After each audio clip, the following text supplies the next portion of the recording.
Hello students, how are you all? I hope you all are fine and doing well. So, today we are going to start a new chapter, chapter number 2, electrostatics, right? It is very useful chapter in your syllabus, right?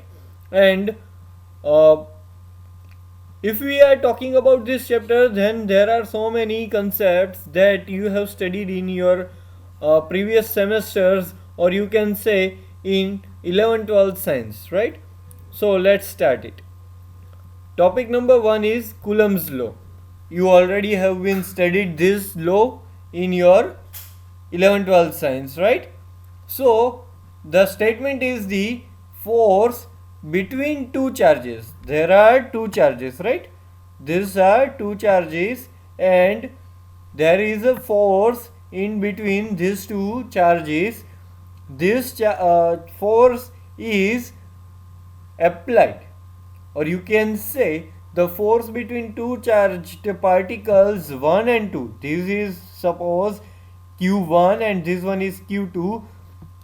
Apply forces on one another. તો એનો મતલબ એવો છે કે this charge will apply force to this charge and this charge will apply force to this charge, right? Like that. It has the direction કઈ રીતના હશે? તો કે બંનેને જે લાઈન જોઈન કરતી હશે એ લાઈન ઉપર હશે, right? And it is inversely proportional to the square of the distance R. મતલબ કે તમારે પહેલી વખતે આપણે વાત કરીએ તો એફની વેલ્યુ કેટલી હશે? તો F is proportional two Q1 and Q2, right? And F is inversely proportional, right? F is inversely proportional to 1 upon R square. સો જ્યારે તમે આ બંનેને જોઈન કરો ત્યારે શું બને? એફ પ્રપોર્શનલ Q1 Q2 છેદમાં R સ્ક્વેર. હવે if you want to remove the sign of proportionality, then you have to use one constant. તમારે એક કોન્સ્ટન્ટ વાપરવો પડશે, દેટ ઇઝ કે. તો કે ની વેલ્યુ કેટલી હશે? તો કે equals to 1/4πε0, right? Then again, what is epsilon 0? So epsilon 0 is the permittivity of free space. તો permittivity free space ની હશે અને there is a simple epsilon, then you can say permittivity of that medium. એટલે કે બે વસ્તુ હશે, એક free space ની permittivity and another thing is medium ની permittivity.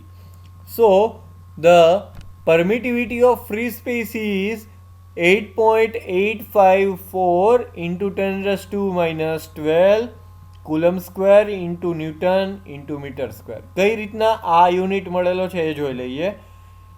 આપણે કે નો યુનિટ જોઈએ છે, right? Or you can say epsilon 0 નો યુનિટ જોઈએ છે. ચલો એપ્સિલોન 0 નો આપણે યુનિટ લેવાનો છે. તો એપ્સિલોન 0 નો યુનિટ લેવા માટે અહીંયા આપણે 1/4πε0 લખેલો છે, તો એપ્સિલોન 0 ને સામે લઈ જઈએ, એફ ને નીચે લઈ આવીએ. તો ક્યુ અને ક્યુ, એક ક્યુ માટે coulomb, 1 coulomb. There are 2 Qs, then it will be coulomb square. આ એફ ને છેદમાં લઈ આવ્યા એટલે ન્યૂટન એન્ડ આર સ્ક્વેર એટલે metre square. Force is measured in Newton, distance is measured in meters, and charge is measured in coulombs, right? This is the basic things, right? We don't need to understand this thing very deeply, or you already know, that's why. So you can write this statement like this: force between two charges is proportional to the square of the distance and inversely proportional to the square of the distance between them. Sorry, here square of the charges, here you have to write charges and inversely proportional to the distance, right? Now suppose this charge is at R dash dash position and this charge is r dash position, then what will be the distance? So r equals to r double dash minus r dash, right? So this is the thing of Coulomb's law. So now let's talk about the electric field. So electric field માટેની આ figure બહુ જૂની છે, તમે already 12th સાયન્સમાં જોયેલી જ છે, right? Suppose there is one charge Q at some place P, કે એક જે ચાર્જ છે એ ક્યુ કોઈ પોઈન્ટ પી ઉપર રાખેલો છે. હવે આપણે ઇલેક્ટ્રિક ફિલ્ડ એનથી દૂર રહેલા Q1, Q2, Q3 એવી રીતના Qn સુધીના દરેકને કારણે ઇલેક્ટ્રિક ફિલ્ડ જોઈતું હોય તો આપણે ફાઇન્ડ કરી શકીએ છીએ. માની લ્યો કે સ્ટાર્ટિંગમાં તમારે કોઈ એક પોઈન્ટ QI ના કારણે જે ઇલેક્ટ્રિક ફિલ્ડ મળે છે એ આપણે ફાઇન્ડ કરવું છે. સો from origin the distance of charge capital Q is R, and from QI you can say distance of charge capital Q is Ri. Now what will we do? So Q is at point P, so force on charge Q is due to, મેં તમને પહેલા જ કીધું કે દરેક ચાર્જને કારણે Q ઉપર ફોર્સ લાગશે, રાઈટ? તો દરેક માટેનો શું બનશે? તો F equals to F1 plus F2 plus F3 plus F4 એવી રીતના Fn સુધી. So what is F1? તો F1 is charge force due to charge Q1 on charge Q. Q2, what is F2? So you can say force on capital Q due to charge Q2. What is F3? તો capital Q ઉપર લાગતો force small Q3 ના કારણે. ખબર પડી ગઈ? Okay. So we have return formula over here. F1 equals to Q1 upon R1 square, એટલે કે કેપિટલ Q નું સ્મોલ Q1 થી ડિસ્ટન્સ R1, એ જ રીતના કેપિટલ Qનું સ્મોલ Q2 થી ડિસ્ટન્સ R2, એ રીતે આપણે આગળ વધી શકીએ. તો કેપિટલ F એટલે કે total force equals to, total force આપણે કીધો કે F1, F2 એવી રીતના Fn સુધી થશે. સો કે Q, કેમ Q? કેમ કે બધાનો સમેશન કરશો, સરવાળો કરશો એટલે કેપિટલ Q અને K બંને કોમન નીકળશે. તો વધશે શું? Q1 upon R1 square R1 cap plus Q2 upon R2 square R2 cap, એ રીતના ઇન્ફાઇનાઇટ સુધી.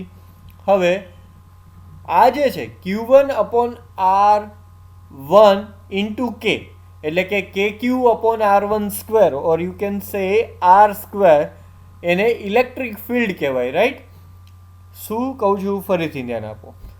કે Q અપોન R સ્ક્વેરને આપણે શું કહીએ છીએ? તો કે ઇલેક્ટ્રિક ફિલ્ડ થી ડિનોટ કરીએ છીએ. તો અહીંયા બધે KQ1 KQ2 કે એવી રીતના બનતા રહેશે. તો એ બધાનો સમેશન કરતા, એટલે કે અહીંયા તમારું આ કે ને અંદર મલ્ટીપ્લાય કરાવો એટલે E1 બન્યું, બરાબર? એ રીતના અહીંયા E2 E3 એવી રીતના બનશે. તો આ બધાનો સમેશન કરતા ફાઇનલ આન્સર E બને, એટલે કે F equals to Q into E. So E equals to F upon Q, right? તો હવે આપણે જોઈએ તો F ઇક્વલ્સ ટુ ફોર્સ આપણે જોઈતો હોય તો કે Q capital Q small Q1 upon R1 square એવું થાય. તો આ દરેકને જો હું Q થી ડિનોટ કરું અને K કોમન કાઢી લઉં તો શું બનશે? K equals to Q1 upon R1 square R1 cap, Q2 upon R2 square R2 cap. કંઈ જ નથી કર્યું, F ની વેલ્યુ પુટ કરેલી છે કે Q1 કેપિટલ Q અને R1² અને બધાને મેં Q થી ડિવાઈડ કરેલું છે. That is the thing.